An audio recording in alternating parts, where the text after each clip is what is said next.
আজকে যোগা নিয়ে একটু কথা বলবো।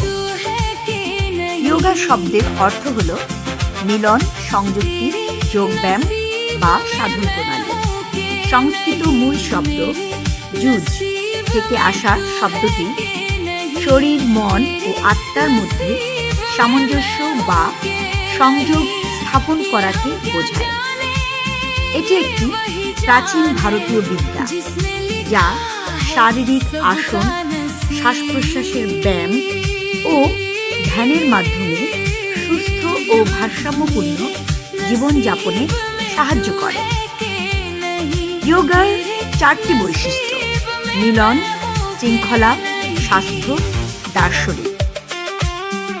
জীব আত্মার সাথে পরমাত্মার মিলন ঘটানোই যোগার প্রধান বৈশিষ্ট্য। Discipline makes you perfect. মানসিক প্রশান্তি ও শারীরিক সুস্থতা অর্জনের জন্য যোগ ব্যায়ামের গুরুত্ব অপরিসীম। এক কথায়, এটি একটি সার্বিক সাধনা যা জীবনযাত্রাকে উন্নত করে।